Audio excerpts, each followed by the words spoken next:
Okay, this is Anna Hampton here, and I'm answering a couple questions today on marriage.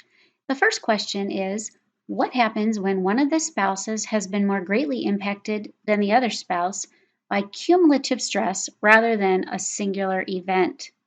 One spouse appears to not be doing well physically, emotionally, psychologically, maybe even spiritually, in continuing on the field, even if they've lived there 1, 2, or more decades. One spouse is advocating to press through, to stay true to God in the midst. The other spouse is struggling to sway their spouse on understanding that they're worn out and something else needs to happen. What would you say to that? So I have about 6 responses to that. And the first one is to just let people know that this is a common and normal situation that can happen to any ethnic group of global worker. It's not just, Europeans or Americans. We've seen this happen to any ethnic group that is serving cross culturally, not in their home culture. So it's a universal issue that any Christian may experience at some time in their cross cultural ministry. I hope that's encouraging. In that sense, you're not alone and you're not that special compared to others that any one of us could experience this. Secondly, is we are humans. We have human limitations. Humans are well mapped out in how they respond to stress, physically, emotionally, psychologically, and even spiritually. There's many books and resources that talk about this.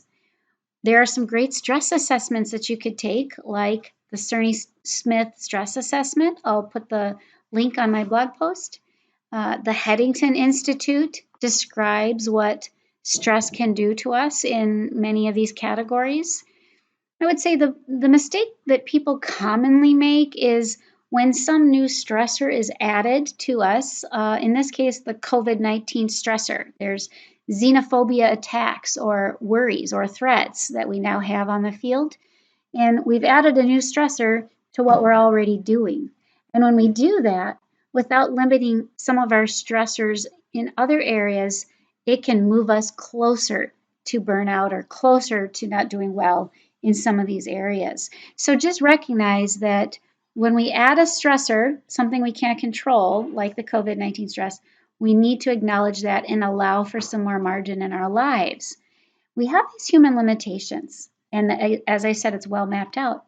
But when we account for the Holy Spirit, some really fascinating things can happen.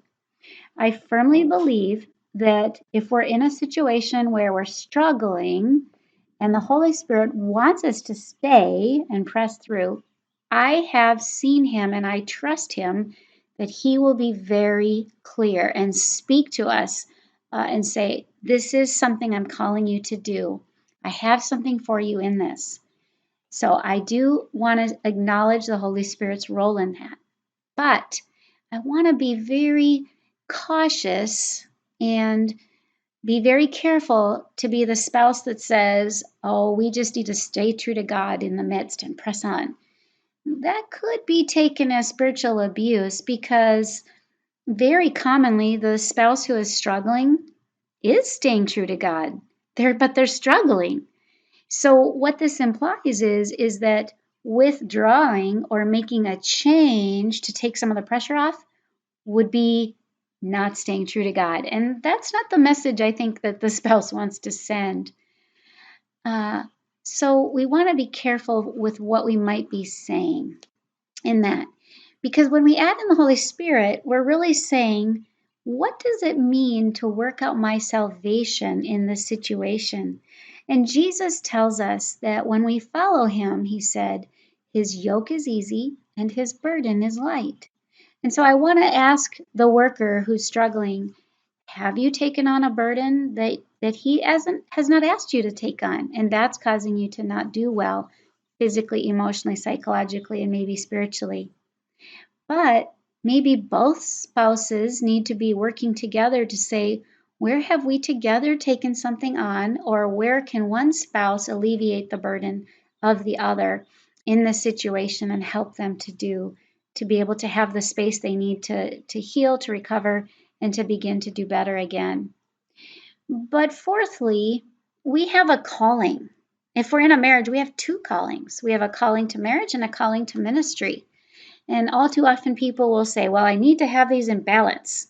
Well, in reality, life doesn't work like that. We almost can never have hardly anything really balanced so much as intention.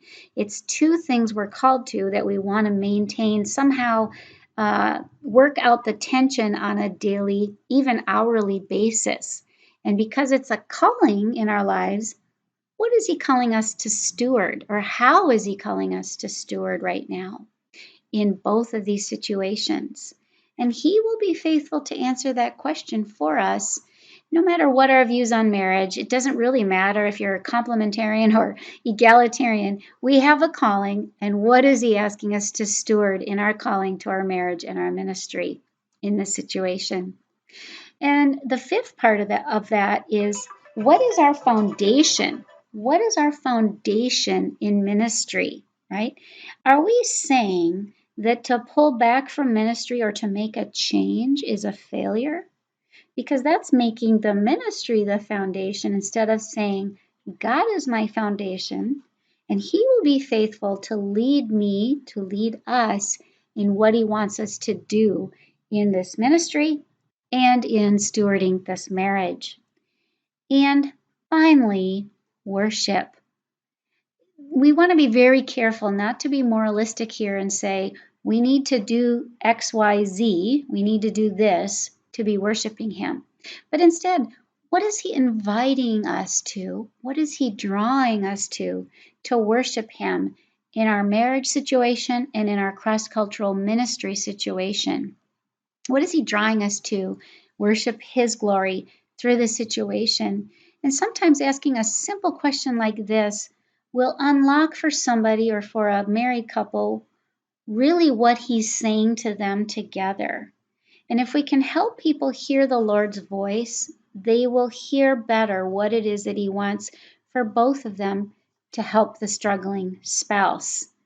And so I hope some of this is helpful to you as you consider maybe you're the spouse that is struggling, or you're in a marriage where one spouse is struggling, to be able to hear the Lord's voice in that and to be able to know what it is that He's asking you to do. Now, the second question is related to a red flag list. So because we're already at 8 minutes, I'm going to make a separate video on that, and I'll look forward to the next video with you.